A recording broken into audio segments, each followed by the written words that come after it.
So just to clarify, I hate Halloween. Now, I don't resent other people enjoying it. I'm not a total Grinch like that. But every year when all those decorations start going up and the big bags of fun-sized candies start appearing in the stores, I'm reminded of something I've tried a long time to forget.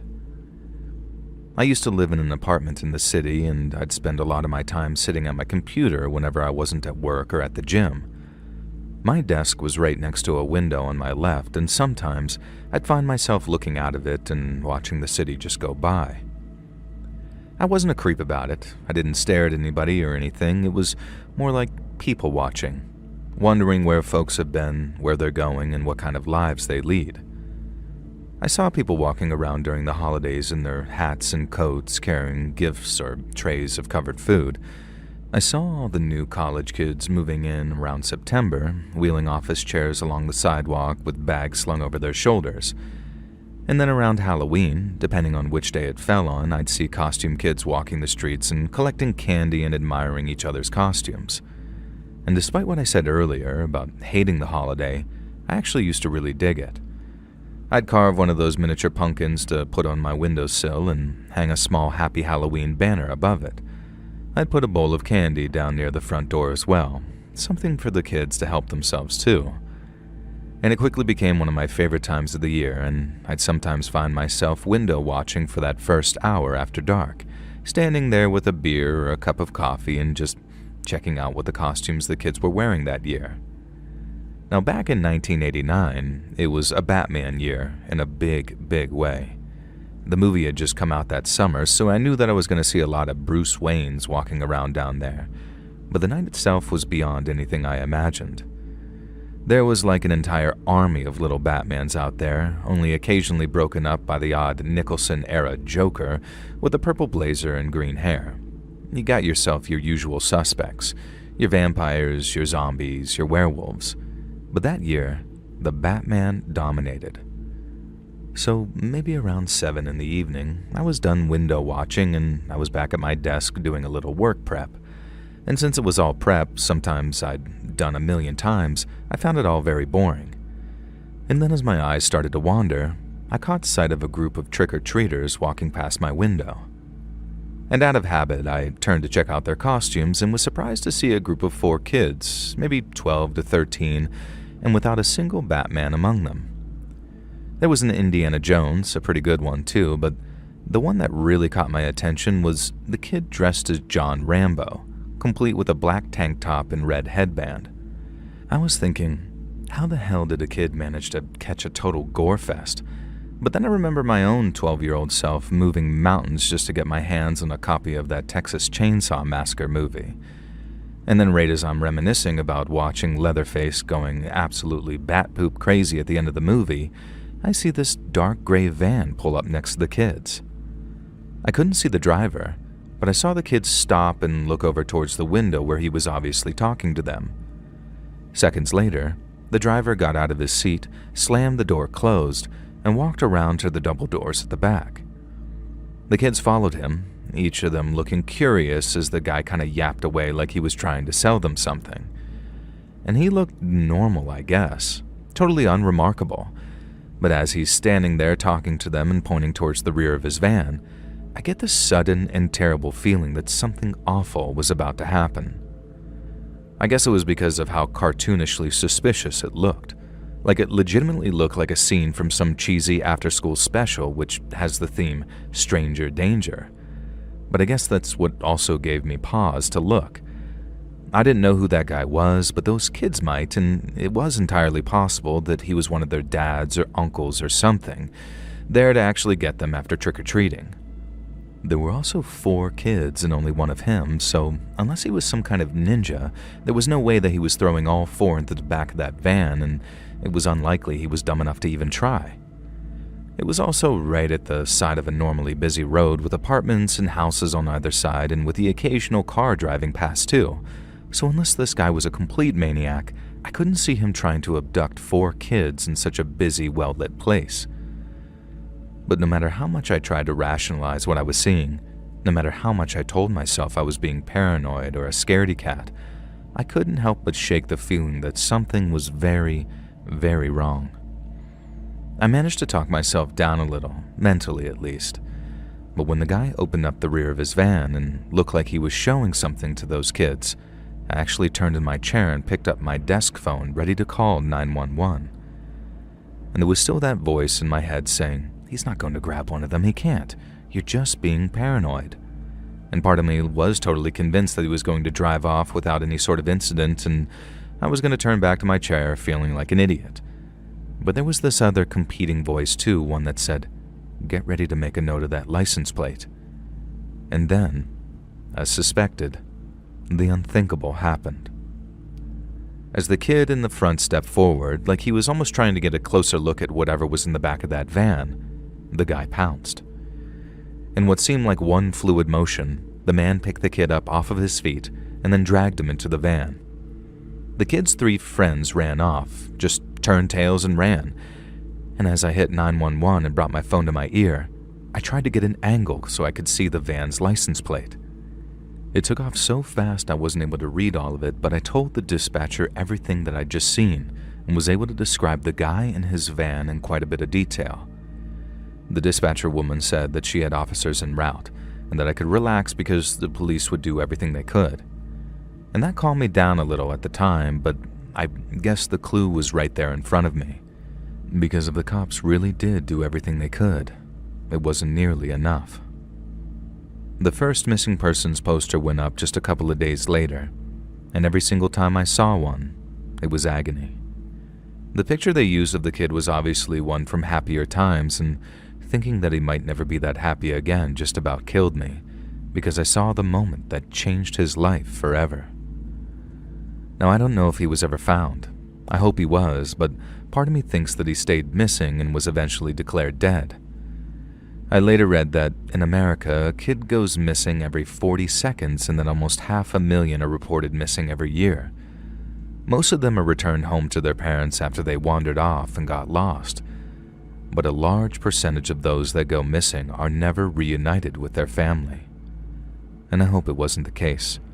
But sometimes I think that that kid was one of them, and on top of messing up my one chance to keep him safe, I got a front row seat to see pure evil leave its mark, not just on me, but on the whole world.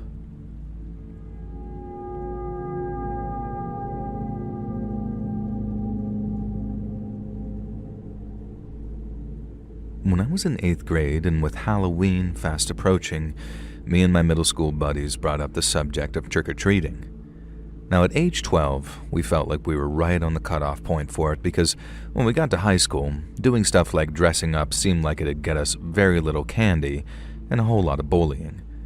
And then as we were talking about it, it suddenly hit us that 2002 would be our last ever year of trick-or-treating. Now, I'll save you all the boredom of a long poetic diatribe about growing pains and putting away childish things, but I mean it when I say that we were bummed out as hell. Yet that only motivated us to go all out with our costumes so we could truly make that last night of candy mining one to remember.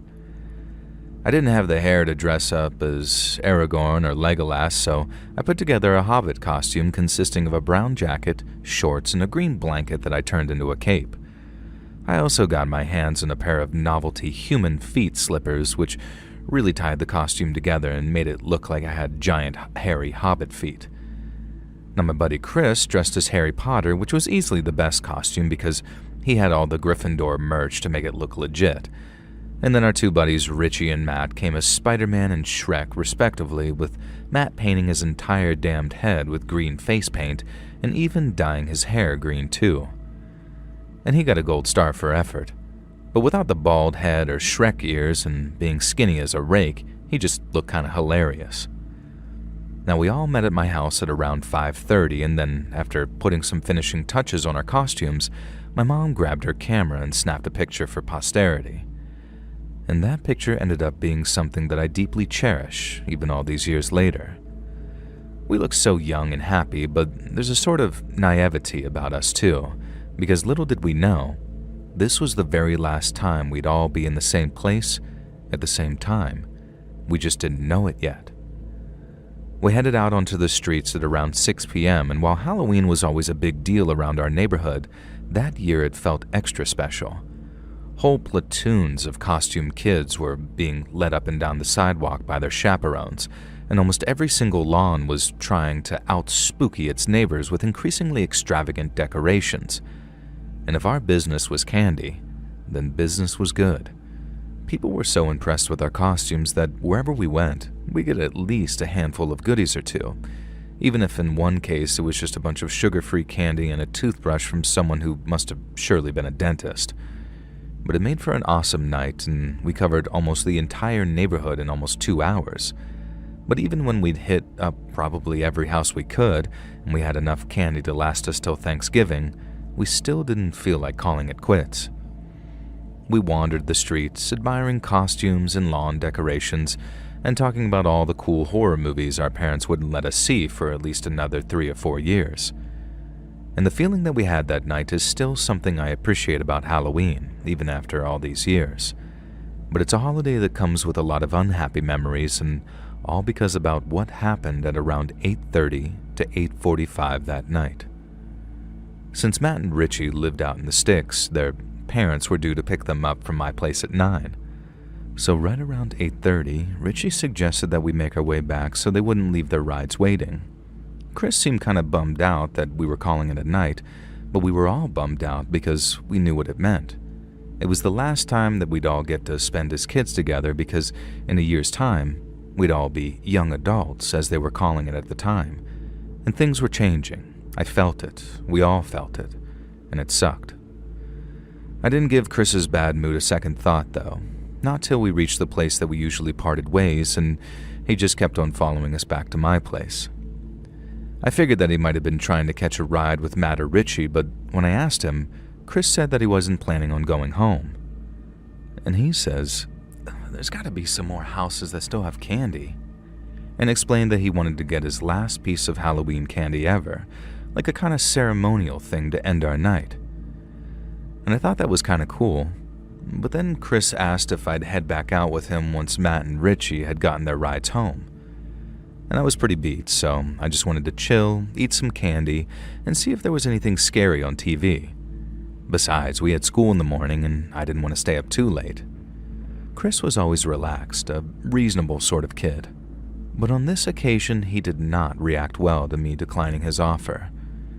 And he says, "Dude, are you for real? This is our last Halloween ever, and you're just going to sit on your ass and watch TV?" I told him I was tired, and even Richie responds, "Yeah, dude, how much candy do you need?" But Chris insisted. He said it'd only take like 30 minutes more, but then it was my turn to insist, especially on the fact that people wouldn't appreciate us knocking on their doors after 9 o'clock. And we started off on an argument, but then Chris cut it short to say, "Fine, whatever. If you're going to be an asshole, nothing I can do about it."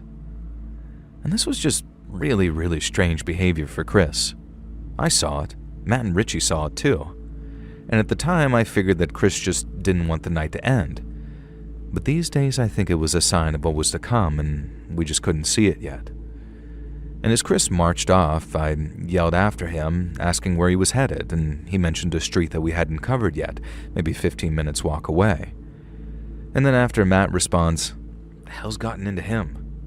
We went inside to just revel in our candy hauls before Richie's parents showed up. Now, Matt's mom followed closely behind, and then after managing to catch a little of the original Halloween movie on TV, I just went upstairs and hit the hay. I thought about Chris, about him knocking on those doors alone. And first I thought that I might have missed a place, that maybe a couple of houses had been like, "Here, take the rest of this candy, I don't want my kids rotting their teeth." And I could see him the next morning in school saying something like, "Dude, you missed out big time." But the next day, I woke up to a text message Chris had just sent after midnight, and all it said was, "Hello, meat pliers." I'm thinking, what the hell? Hello, meat pliers? And I texted back saying, "Lol, what the hell does that mean?" And since we should have both been getting up for school around that time, I figured that it wouldn't be long before I got a reply. But Chris never texted back. I caught up with Matt and Richie over lunch and asked if either had spoken to Chris that morning, and neither of them had heard from him, so I just brought up the weird message. but Matt and Richie figured it was Chris's idea of some joke or something. And I had to wait until I was out of school to call him, and after getting a voicemail a few times, Chris's mom answered the phone to tell me that he was sick. And my first thought was something like, stupid idiot ate so much candy that he made himself sick. And I texted Richie and Matt to let them know. And we figured that we'd see him the coming Monday in school once his blood sugar had lowered from critical to just warning. But he didn't show up then either. I tried giving him another call, but his phone was off, and then when I tried Chris at home, his mom told me he was still sick and she'd get him to give me a call when he was able. Now, I might have been 12, but I wasn't completely stupid. I still believe Chris was sick in some way, but I also had the feeling that there was something his mom wasn't telling me, and there was more to it than just some illness. I brought up my suspicions with Matt and Richie at school, and by that point, they were also starting to think that something was going on. We hadn't heard from Chris all weekend, and we still hadn't spoke to him by Tuesday, so I figured that whatever was going on at home, it wasn't something that he wanted to talk about. And the best thing we could do was just give him his space and wait until the time came when he needed us, like really needed us, to be his friend. And Wednesday was the only day that I didn't call or text Chris, only because of what Matt said about giving him some space, but it still sucked. I felt like I was losing a friend, so that next day, Thursday, I rode over to Chris's place on my bike and called his cell from outside where I could see his bedroom. I figured that it'd just be all like other times, that it'd either ring out or it'd be switched off. But for the first time in days, Chris actually picked up the phone. I waited for him to say hello or what do you want or something like that, but he didn't say a thing. He just sort of stayed quiet till I asked, "Chris? Are you there?" He still didn't say anything, but I could hear him breathing, and he did the same thing when I asked if he was okay. He didn't say a damned word, he just sort of listened to me, and then he hung up. In those first few moments after he hung up, I was kind of heartbroken. I didn't realize it at the time, but something much larger and much more sinister was going on. But in the moment, all I could think was that he just sort of didn't want to be friends with me anymore. I figured I'd screwed up one of my best childhood friendships because I wanted to eat candy and watch movies, and it had me feeling like a big bag of crap. I didn't know what else to do, so I just tried calling Chris again. But when I felt a lump forming in my throat, I hit call N because I didn't want to sound like some sissy while I was talking to him. But then right as I looked up at his window one last time, I saw the curtain start to kind of twitch. Someone took hold of one of the curtain, and then after peeling it back, I saw Chris looking out from the dark of his bedroom. Only he didn't actually look like Chris anymore. Even from down his driveway, I could see how pale and gaunt he looked, and it was like his first time seeing the world outside. He looked all around at first, like he was almost scanning for something, and then these big, blank eyes locked on me. I raised a hand, intending to wave it, but I remember stopping short and just sort of holding my hand up to see if he'd react, and he didn't. He just stared at me like he wasn't even blinking up there, and then he disappeared behind that curtain again. I remember just sitting there on my bike seat, sort of staring up at Chris's window in a kind of daze. In the space of just a couple of minutes, I went from being worried to heartbroken to just straight up scared. Whatever was happening to Chris, it was serious, and I could tell that much from the way he looked. And you can call it intrusive if you want, but I'd be damned if I didn't try and find out what it was. I tried everything I could think of. I tried calling him a bunch more, I tried talking to his mom, and I even got my own mom to call her, thinking that maybe she might tell another grown-up what was really going on. But all Chris's mom would say was some variation on, "He's sick, he's getting bed rest, and he'll be out of school until he's well again." And at the time I thought that my mom might be in on it too, but by that I mean that Chris's mom had told her the truth and that she was hiding the truth from me for some reason. And I guess it was at an age when I was acutely aware that grown-ups didn't tell kids everything, and sometimes it was just a version of the truth and not the whole truth, if that makes sense. And so I got fixated on that till I asked my mom, and it wasn't until she actually got mad at me that I started to believe her. It was only then that I brought up Chris's "hello meat pliers" messages, how I was worried that he wasn't just sick and that something worse was happening. Mom gave Chris's family another call, and this was maybe a week after the first, so I figured that she might get an update of some kind. Well, she did get an update. And the update was that Chris and his family were leaving town. And when she told me, she said that there was a chance that Chris had stopped talking to us, as in me, Richie, and Matt, because he was upset about the move. She said that people handle stuff like that in weird ways sometimes, and that sometimes people choose to ignore their emotions instead of confronting them. I asked why Chris's mom would lie like that and say that he was sick, and she told me that parents protect their kids by any means necessary sometimes, and that a little white lie sometimes spares a whole lot of heartache. But it wasn't just a little white lie. I'd seen his face, so whatever was going on with Chris, I knew that it was serious. Mom said that I'd come to accept it as time moved on, but it didn't, and I never have. I think something happened to Chris that night that he went off trick-or-treating on his own, and I think it was so bad that he and his family either chose to leave town or just straight up had to. I tried looking him up on Facebook a while back, but he doesn't seem to have any kind of social media, and I figured enough time might have passed that he'd be willing to talk about it, but even if he is, I couldn't find him anywhere. Sometimes I think about that weird text message he sent too, and in my darkest moments, I think he wrote, "Hello, meat pliers," because he was using predictive text in a very terrified frenzy. And what he'd really meant to text was, "Help me, please."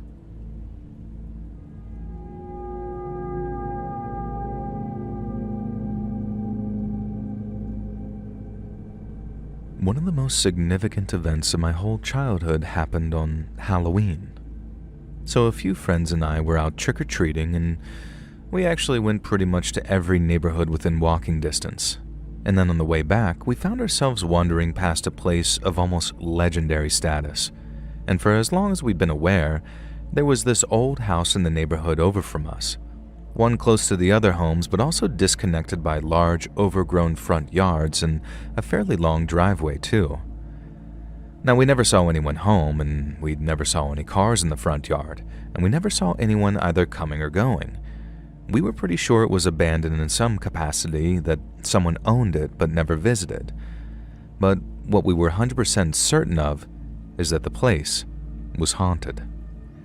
If you saw the place at 13, you'd probably think it was haunted too. Heck, see the place at 30 and you probably still think that that place has a resident ghost or two. It looked like a haunted house, all old and gothic and stuff, like the kind of place the Addams family would live. And so naturally, a bunch of over-imaginative 13-year-olds were convinced there were long-dead spirits wandering the halls. And as we walked past, we all went a little quiet, just kind of checking the place out before our buddy Charlie slowed down to a stop. And this big grin came over his face, I remember. And then he says, "How much candy are you going to give me if I knock on that door?" Now we're all thinking, dude, there's no way you're about to knock on that door. But Charlie bet his entire bag of candy that he would, and suddenly none of us would take his bet because he was clearly very serious about dingle-dong ditching this haunted house. Now, I still had my doubts, and when I bet him a handful of candy he wouldn't do it, our two other friends did the same. And then once the bets were in, off goes Charlie, bold as brass down that driveway. We carried on watching him walk up the driveway, pretty skeptical and doubtful, and then when he got to the door, Charlie looked back at us. He was trying to be brave and not show any fear, but even from all the way down the driveway we could see how nervous he was. Now I remember hearing, "I told you wouldn't do it." But then I guess Charlie did too, because right after it got said, Charlie raises his fist and knocks on that door. And one of us actually gasped, I remember. And I remember not giving a crap about candy at that point because Charlie just hammered on the door of some haunted house. And we all watched in silence as he backed away from the door, turning his body as if he was about to run. But not only did the door not open, but nothing moved and nothing stirred. The house stayed dark and incredibly quiet, and the longer it did, the more Charlie's confidence started to build.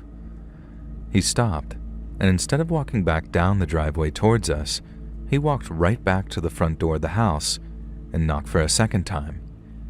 He did it even louder that time and with a kind of playful rhythm too, Do-do-do-do-do-do-do. And we're laughing among ourselves by that point, mainly at just how brazen Charlie was being. And then once he heard and saw us laughing, that only spurred him on more. And when he knocked a third time and started yelling out, "Hello? Anyone home?" We thought it was hilarious as kids. I guess it was all that tension being relieved, realizing that our fears about that place had been completely unfounded. Charlie started yelling about how if a ghost didn't appear to give him a treat, he was about to give them a trick they'd regret. Then he yelled that he was going to come back with holy water and sprinkle it all over the place so the ghost couldn't live there anymore. And we were just laughing our butts off by the time he got to that part, and one of us says, "All right, brother, you won. Come get your candy, let's get going." But Charlie wasn't done. He then started dancing on the porch, singing the Ghostbusters theme like, "I ain't afraid of no ghosts." And then we were about falling over laughing. And then just as I looked up, sides hurting from laughing so hard, I saw the door behind Charlie suddenly open. And all three of us stopped laughing as Charlie spun around, just in time for this shadowy figure to come lunging towards us and snatch him up. Charlie screamed, but it was no good. This person dragged him back into the house before slamming the door closed. And then there was silence again. The moment that door slammed, the three of us went running down the driveway while yelling Charlie's name. I guess it was pure instinct, something propelling us to try and help our friend, but that front door was closed and locked, and since busting into the house some other way seemed insane, we knew the only best thing to do was to go get help. As I said, the house was like this oddity in the neighborhood, part of it but not part of it, so there were a couple of houses nearby we could run to. And we ran to the door of one, just banging on it until some angry-looking adult opened it up, and then we all started yelling together in this chaotic explosion of begging and pleading. And I guess all the guy needed to see were the looks on our faces to know that we weren't just a bunch of trick-or-treaters anymore. I remember he ran inside, called the cops, told us to all shut up, and then asked one of us to explain in a few words what had just happened before he relayed all that information to the cops. We were still freaking out, begging them to hurry, but the guy kept telling us to shut up so he could hear the dispatcher. And we then waited in the guy's front yard with him until we heard the sirens, and then we ran over to the haunted house and to where the cops pulled up and then begged them to go help Charlie. The cops ran up to the driveway, told us to stay back, and then banged on the door while we watched. I remember my buddy saying, "Kick the door open, he's in there, kick the door open." But obviously the cops wouldn't do that right away. We thought we were going to have to wait minutes, and those were minutes that we didn't think Charlie had, so we started freaking out all over again, thinking no one was taking us seriously. We all joined in, yelling at the cops to get in there and rescue our friend, but all they did was bang on the door again, saying, "Police, open up." It was agonizing, thinking Charlie was going through God knows what, and the cops are just knocking on the door like they're collecting for goodwill. But then, right after they'd knocked that last time, the door swung open again, and out stepped a man with Charlie at his side. We weren't close enough to hear what was said to the cops, but we could see Charlie just standing there, either nodding or shaking his head every time the cops directed a question to him. And that just kept going on for a minute or two as we stayed quiet, expecting the guy to get arrested at any moment. But he didn't. The cops didn't even touch their cuffs, and then another minute or two of talking, the guy walked back inside, what was by then a well-lit hallway, and shut the door again.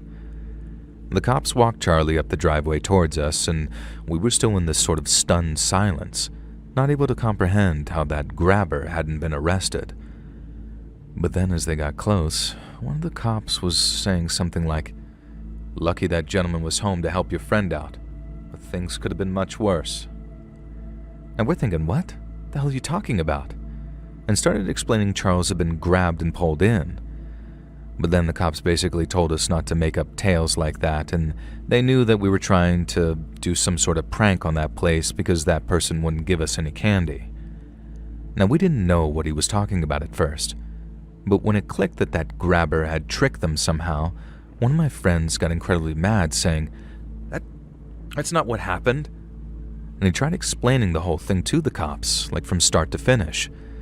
But then Charlie turned to him and said, "Dude, we shouldn't make up stuff like that. It's not cool." And we were stunned for what seemed like the 12th time that night. And I mean like completely stunned into silence, so all we did was just sort of stare at Charlie, thinking, what the hell's gotten into you? And the cops told us it was time to go home, and that they saw us out on the street again, causing trouble, they'd drive us all home personally with some very stern words for our parents. And this was the last thing we wanted, so we did as they said and just started walking back home. But you can bet that we asked Charlie what the hell happened in that house that made him act so suddenly weird. He told us it was dark at first, and that the guy was hurting him, bad too. The guy made Charlie tell him his name, where his family lived, where he went to school. He promised each time the pain would stop if he just told the truth, but he'd just follow up with another question while squeezing his fingers in a way that Charlie said was painful beyond all belief. The guy made Charlie tell him almost everything personal about him, and then he said if he ever showed his face around or he talked about what he'd seen inside that house, he'd burn Charlie's home down at night with his family asleep in their beds. We wanted to know why he didn't just tell the cops all that, because the guy wouldn't so much as be able to burn a piece of toast if he was in jail. But Charlie said they had people everywhere. At least that's what he's been told, and he didn't want to risk that being true. And we then asked what he'd seen, as in like the thing in the house the guy didn't want him talking about. But Charlie got mad at the very suggestion that he tell us and said that he'd never breathe a word of what he saw for as long as he lived. But that wasn't completely true, because a couple of years later, what happened that night came up in conversation. Even years later, Charlie didn't want to risk revealing what he'd seen, so he never told much in the way of detail. But all he said was that it was bad, really bad. And even at that young age of 13, he understood why the guy said that he'd kill him if he spoke about what was in there. And he said that that was what made him believe that something might actually happen if he talked, because it was obvious that they weren't normal, and that they weren't good either. Sometimes me and my friends would talk about it, the ones that were there that night, and we didn't say anything to anyone else, but sometimes we'd talk about it among ourselves when Charlie wasn't around. And sometimes we wondered if he was making it out to be more than it was. But Charlie wasn't the type. His story also stayed completely consistent, and for many, many years too. And he also refused to go anywhere near that part of the neighborhood again, and if he'd made it all up, I don't think he'd have been that scared for that long. We ended up going to different colleges later, and we ended up losing touch over time. I learned to know better than to ask what he saw inside that house, but that doesn't mean I don't wonder, and to this day, I think about whatever it was he saw, and it was so terrible that it actually scared him into keeping it secret.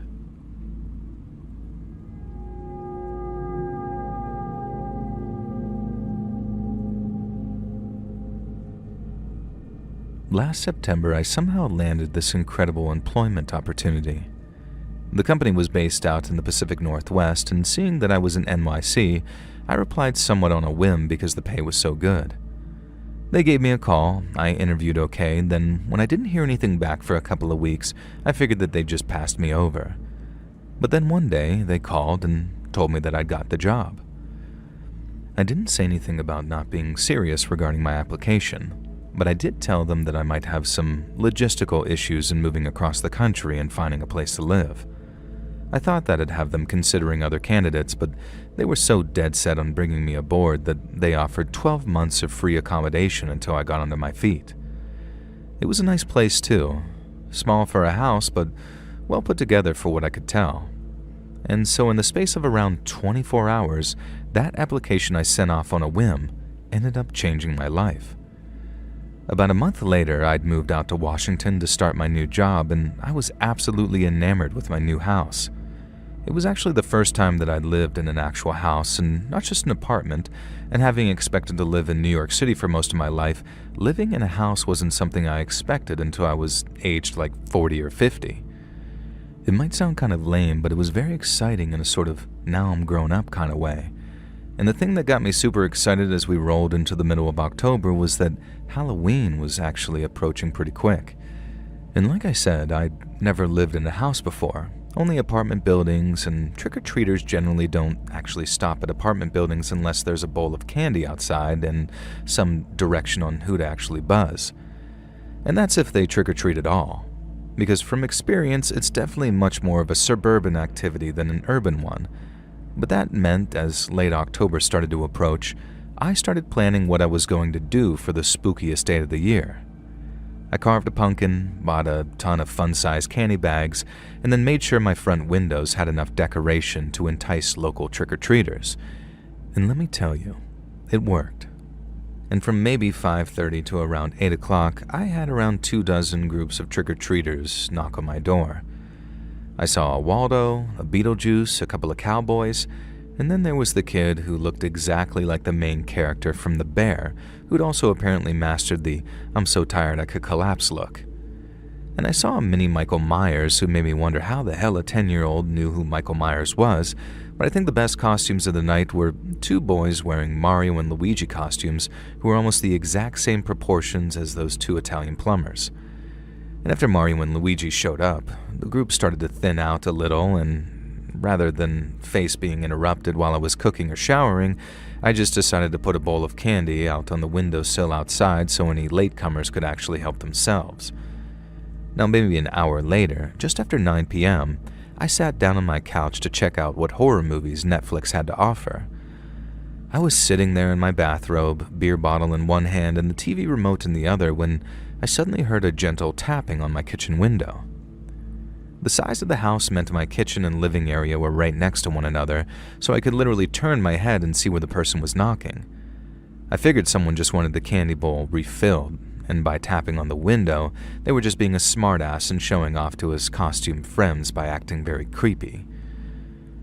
Now, I wasn't mad about it. I actually kind of smiled to myself thinking, alright buddy, that's exactly what I would have done. And I was also kind of half expecting a jump scare when I pulled back the blinds too, and that maybe some masked teenage troublemaker was going to growl more candy and scare me. But I was ready for them, so I grabbed the blinds, pulled them back, and just about felt my heart stop in my chest. Standing outside in the dimly lit street, I saw a lone figure wearing a ski mask and dark clothing, and he was pointing what looked to be some kind of short, black shotgun at the window.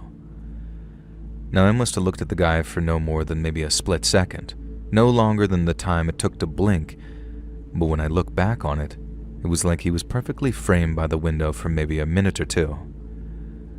I remember how the material his ski mask was made of kind of shined in the low light, and I remember how his eyes were the widest I'd ever seen and how the whites were the whitest I'd ever seen. I remember him holding the shotgun in both hands and how it looked sleek and jet black, but kind of old and scuffed too, like it's been passed around. But then once that image had been burned into my brain, I hit the floor so hard that I ended up with some serious bruising on my arms and legs. Yet in the moment, I didn't feel so much of a twinge of pain as I slammed into the hardwood beneath me. I thought the shot was going to come at any second. I thought the glass would go flying across the room. I also figured that I was screwed either way because then he could just lean through the window and blast me. But no shot came. I'm not 100% sure how long I was lying there, but I had this weird thought of, I guess time really does stand still when you're terrified. I figured the guy was one trigger pull away from blowing out my windows and that it was seconds dragging by before he re-aimed and fired again.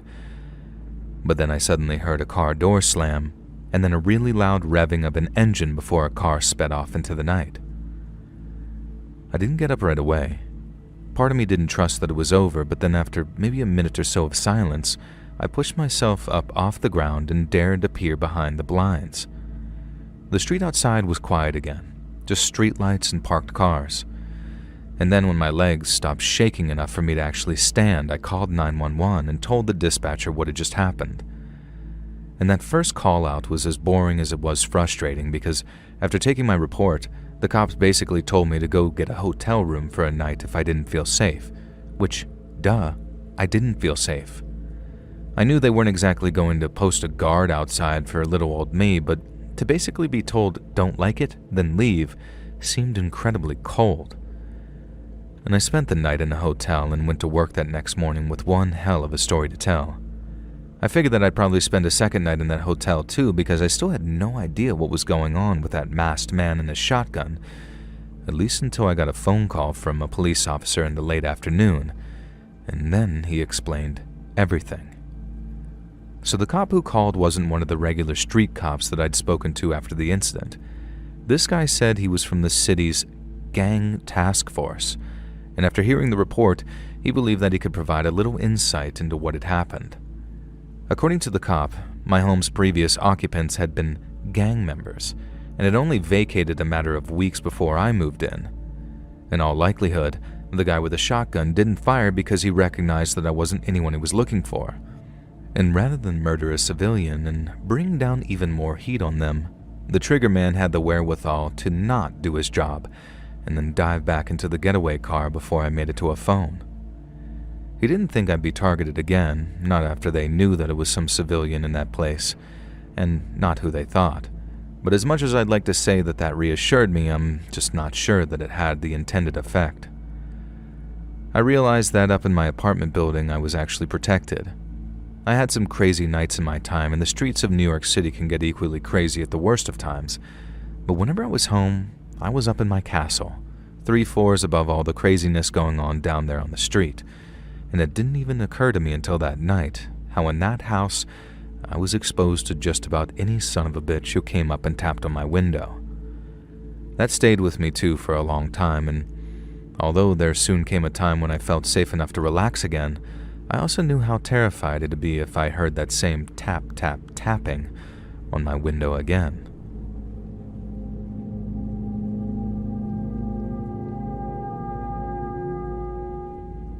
The scariest events of my entire childhood took place on Halloween.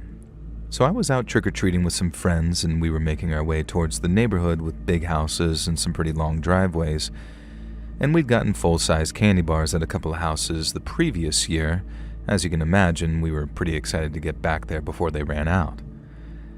And as many of those big houses had people celebrating Halloween, so we had to walk between maybe 4 or 5 at a time before we saw ones with decorations. Now we hit up one place and then found another, but then had to walk like a whole block before we saw another place that looked like it was giving out candy. My buddies and I started walking up the driveway, and the place looked really friendly and welcoming. They didn't have just one, but 2 pumpkins out front, and whoever decorated the porch had spared no expense whatsoever. There was plastic bats hanging from the ceiling of the porch, creepy plastic root-looking things wrapped around the columns, and the front door had been draped in these fake cobwebs. It looked awesome, so I remember expecting nothing but a very warm welcome and some of those precious full-size bars. And instead, we got something that sent us running and screaming back down the driveway. I remember pressing the bell at the side of the door but not hearing anything. I figured that it might have been one of those electric doorbells with sort of a softer ding-dong that you could only hear inside the house. But then when no one came to the door, I assumed that it was probably broken or something of that nature. And that's when I reached for the door to knock on it. But when I did, it swung open just a little on its hinges, revealing that it was unlocked and actually open. Both me and my buddies kind of looked at each other on account of how strange that was, and then I knocked once more while calling out, "Hello? Anyone home?" No one answered. And apart from the soft sound of a TV playing somewhere in the house, it stayed completely silent. And as things went from weird to creepy, one of my friends suggested that we just leave. And I felt it too. Sort of this creeping sense that we shouldn't be there, and that something bad was actually happening. But at the same time, I just had that burning curiosity, and I couldn't just walk off without first pushing that front door open. I remember reaching out very slowly, and one of my friends says, "Dude, what the hell are you doing?" But I didn't listen. I just slowly pushed the door open with the tip of my finger while calling out again to see if anyone was home. I'd hoped to see a person walking down the hall, having just neglected to fully close their door after that last bunch of trick-or-treaters had showed up. But instead, I saw an older woman lying on the floor, so that all I could see were the bottoms of her shoes. When my friend saw, he just gasped to himself and then called out just as softly to ask if she was okay. Obviously, she wasn't okay, and I honestly thought she was dead at first. But then as soon as my buddy called out, she kind of just reared up so she was sitting on her butt and looked right at us with these eyes that looked like they were looking through us. But that's not what really scared us. What sent us running back down that driveway, screaming our little heads off, was the blood running out of the gash where her forehead met her hairline, and the raspy, scratching groan that she let out as she just sat there looking at us. The first of us to turn and run started screaming, "Zombie! It's a zombie!" at the top of his lungs. And I blame my little kid brain for this, but I was also thinking, holy crap, it really is like the living dead for a few seconds.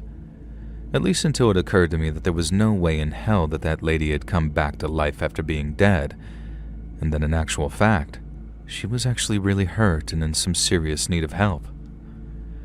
My buddy was still yelling about zombies when we ran up the driveway of the house opposite that, and I had to tell him to shut the hell up before anyone answered the door, because they'd end up probably calling the cops thinking some kids were just playing a prank on them. And as soon as a man opened the door, I started yelling about how he needed to call an ambulance because the lady across the street was hurt.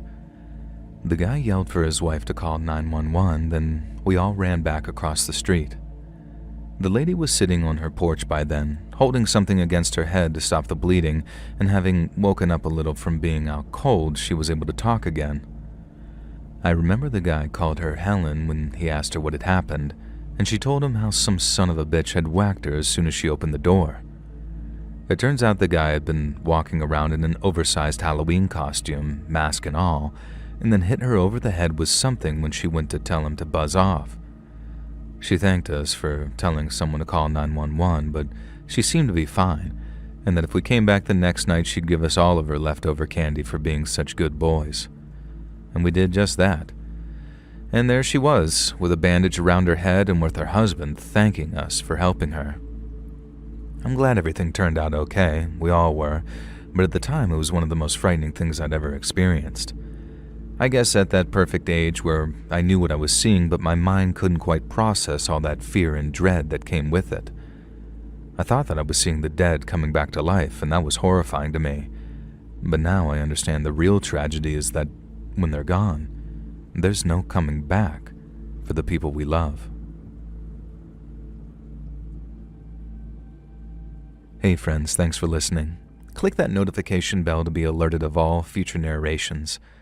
I release new videos every Monday and Thursday at 9 p.m. Eastern Time, and there are super fun live streams every Sunday and Wednesday night. If you got a story, be sure to submit them over at my email, LetsReadSubmissions@gmail.com, and you might even hear your story featured on the next video.